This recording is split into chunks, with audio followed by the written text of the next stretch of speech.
Hey, everybody. Welcome back to another episode of Let's Talk Legacy. My name's Noah Mitchell, and I'm the Senior Learning Experience Designer here at Legacy FM. And today, I want to talk about an app that I've been using lately that was suggested to me by my colleague, Hillary Landrum. If you've watched some of my previous videos, Hillary's definitely given me some pretty good advice about apps and other stuff to do. So, I don't know, reach out to her on LinkedIn, connect, and maybe she'll have some awesome advice for you as well. But what that app is Microsoft OneNote. And I'm sure that some of you all are already familiar with it. There are definitely other note taking apps out there. I know that I've used Evernote in the past during school. And then primarily lately, I've been writing my to do list by hand and then using like Google Docs to take notes, which Google Docs is great as well, especially for like collaboration. So I'm not saying anything bad about these other methods, just that this is the one that I've landed on, and I wanted to share with you why I've landed on it. And so I started using OneNote, of course, after Hillary had said that she uses it, and sort of that light bulb went on in my mind because I was having a lot of trouble keeping not only my notes organized, so that's definitely one component of it, but my to-do list also. And unfortunately, whenever at least for me, as I was writing down by hand my to-do list, I would also use that same book to like jot down notes and design ideas. And so it really starts to become somewhat of a jumbled mess.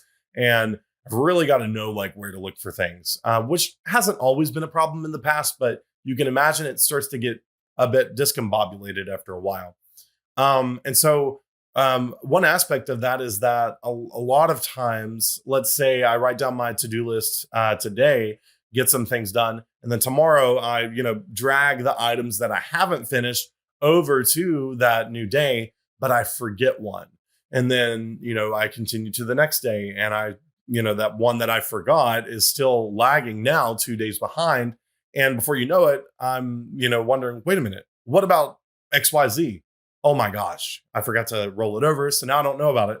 That didn't always happen, but it happened a couple of times, enough for it to be frustrating, consistently frustrating to me. So that's definitely one reason I wanted to give OneNote a try. I figured maybe it would give me an opportunity to create a notebook just for my to-do list and get in there and, start adding my to-do list items in. And then, as I finish them, either deleting them or moving them to the side so I can look back on any of the to-do list items that I've finished for that week or for that past couple of weeks. And so that part has been really great lately, to be honest. I like it. So another facet of that, like I mentioned, was taking notes. My notes tended to get really discombobulated. And that's another reason that I wanted to give OneNote a try, because you can create separate types, separate notebooks with different sections and then, different pages in that section to really maximize your efficiency and productivity in the note-taking realm. And so I'm still kind of like playing around with that and navigating that for myself. Everybody's a bit different. And so some people are just inherently more organized, I think. Some people like me, we just have to work harder to be organized. And so that's where I'm at right now. But anyway, I just wanted to tell you about a few of the awesome features with OneNote that I really like. And then one feature that's really not so great that I wish would get updated, but I get it. I'm a free user, so what are you going to do about it, right? So let's get started on that. With OneNote, probably the first feature I want to talk about, and this is a feature that's really indicative of our age and time anyway. Most things have this feature, but it's important, and that's that it saves automatically.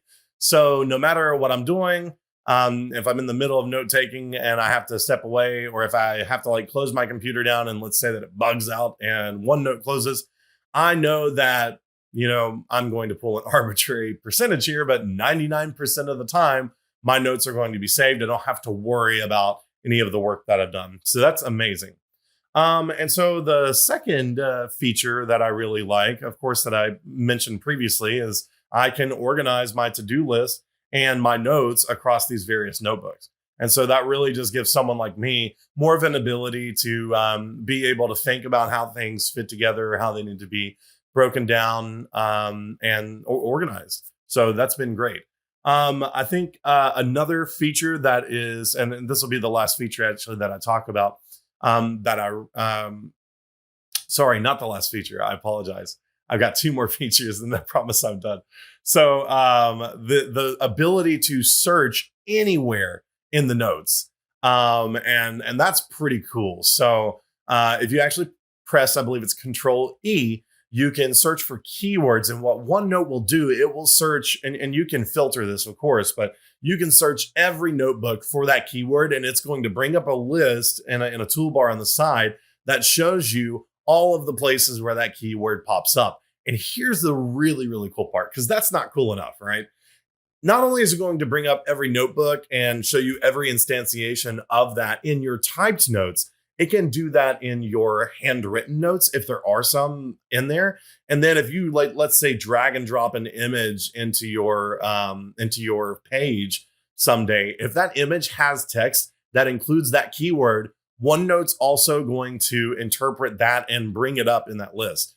That's pretty cool. I like that a lot. I know that probably Evernote does that, but just that OneNote has it, it's free. I think that's really great. And for someone like me, that is liberating. I don't have to flip back through my handwritten notes now and figure out where that one place where we talked about, oh, I don't know, boiler operation or heat exchangers or shell and tube heat exchangers, whatever it is. I can now search and it will bring it up for me. And wow, talk about a time saver.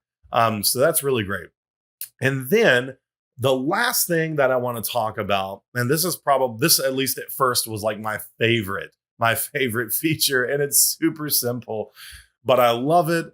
And it's with respect to my to-do list. And so there are two parts to it. So OneNote will actually allow you to take any line of text, as long as it's not a continued line. It has to be like a line break, separate lines, or you can think of them as bullet points. Maybe you can highlight those and you can actually turn them into checkboxes. And that's what I've started doing for my to-do list items, is having little checkboxes beside each. That way I can check my to-do list items off as I go. I love that. And then the second part of this feature that I really like is that OneNote allows you, as you hover your mouse beside each line, or in my case, each task, it will highlight it. And you can actually click and drag that to anywhere in the text box. And so that gives me the ability to rearrange my to-do list without having to cut, copy, paste. I can just simply drag it up to where it goes. You can do this with notes also. So if I see a note here and I'm like, oh, you know what?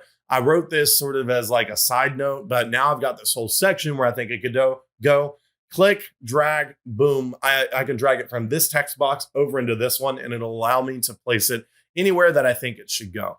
I love it. That's well, now that I'm saying it, it's probably still my favorite feature. It's just so simple. I don't want you all to think I'm super simple. But anyway, yeah, so those are some of my favorite features of OneNote, and there are tons more. So check it out.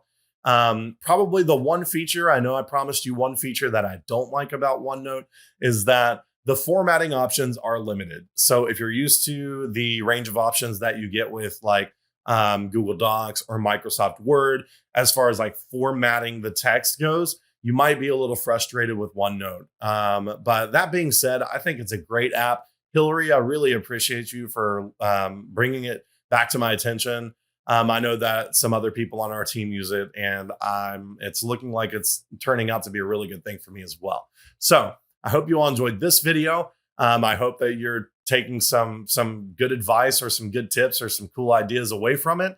But that's all I have for you today. We'll see you next time. Take care.